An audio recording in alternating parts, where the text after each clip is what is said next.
Most fans are expecting Cleganebowl, the Hound versus the Mountain. If you were here right now, what would you do? I'd tell him to shut the fuck up so I can get some sleep. You heard it from the man himself. He'd do nothing. Especially now, because the Hound's dead, figuratively. This is symbolized very clearly in the books, because after this scene here, Sandor leaves behind his Dog Head Helm. If the gods are real, why haven't they punished me? He is no longer the Hound. He's a broken man who's healing. A direwolf with a new pack. Check out that video. Plus, for all intents and purposes, the Mountain is also dead, so Cleganebowl serves no purpose, not anymore. But the Mountain is going to go down. How so? At the hands of another direwolf, a little one, the she-wolf of Winterfell, Arya Stark. Killing them isn't the problem. It's finding them. You gone soft, Clegane? I always thought you had a talent for violence. Here's the first big clue. Quick as a snake. I need to set this up, but stay with me. It's very important to the endgame. Evidence that Arya will check off the first of the two names left on her list. So the Mountain is huge, whereas Arya is small. You're small for your age. I suppose you've been underfed your whole life. I eat a lot. I just don't grow. You are skinny. That is good. The target is small. He's freakish big and freakish strong. Maybe I could take him. Dance around until he's so tired of hacking at me, he dropped his sword. Get him off his feet somehow. But Oberyn was small too, and he was able to beat the Mountain using speed.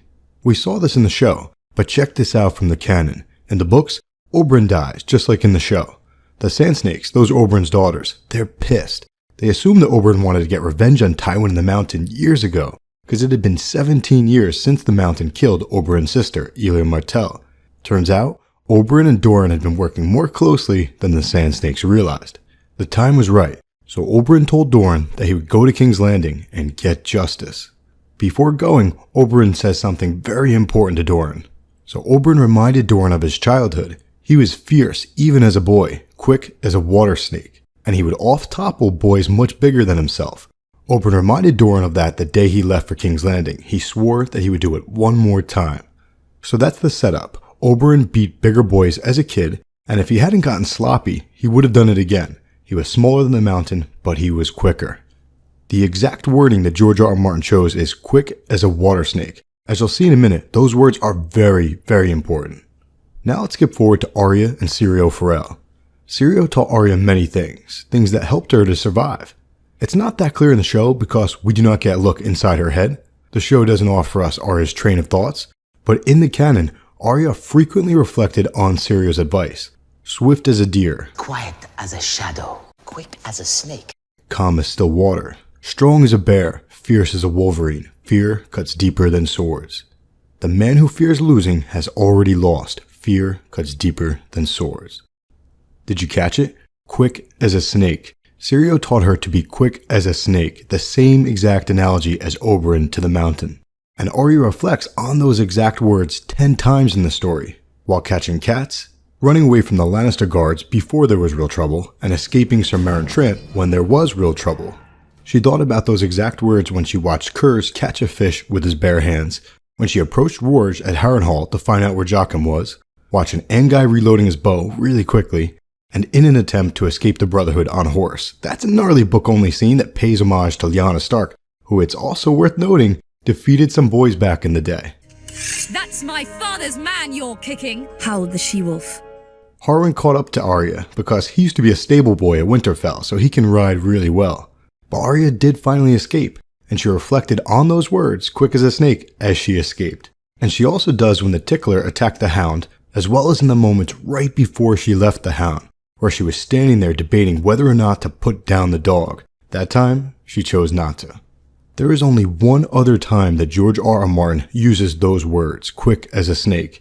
It was in reference to Tyrion's horse biting someone during the Battle of the Green Fork. So the phrase is used 12 times, once for that horse, once for Oberyn in reference to defeating the Mountain, and 10 times for Arya. So clearly, Arya is going to bite the Mountain. I'm kidding. Let's put that one aside, the horse. But George R. R. Martin chooses his words carefully.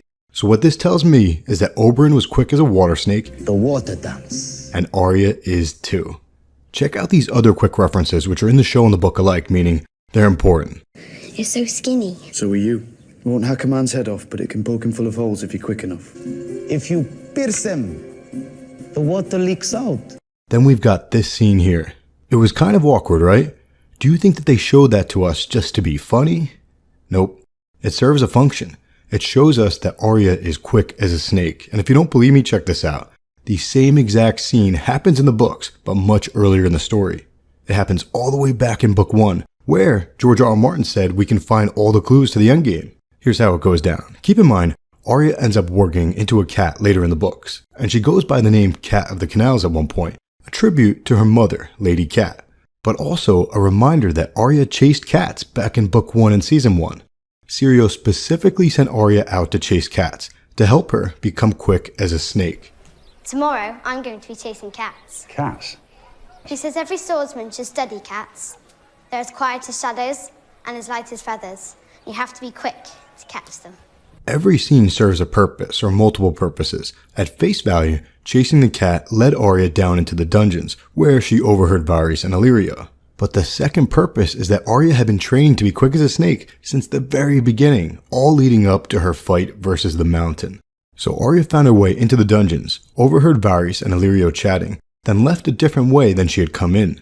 So she finds herself outside the walls of the Red Keep, and Arya walks up to the gate and told the 2 guards that her father is Hand of the King. They laughed at her because she looked like a mess, and one of them swatted at her. But Arya saw the blow coming before it began. Just like that scene from season 8, Arya danced back out of the way, untouched. The water dance. It is swift. And this next bit is a little bit of a stretch, but it works for me. Looks like an animal. Snake. S.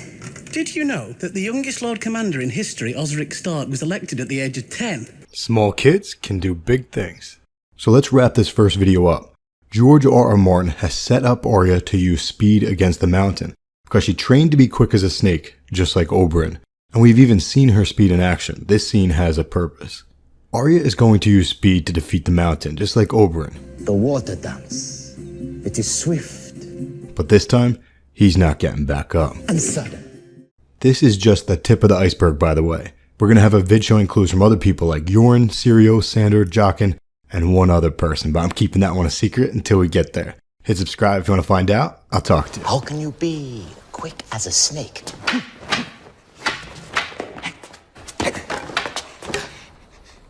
When you are somewhere else.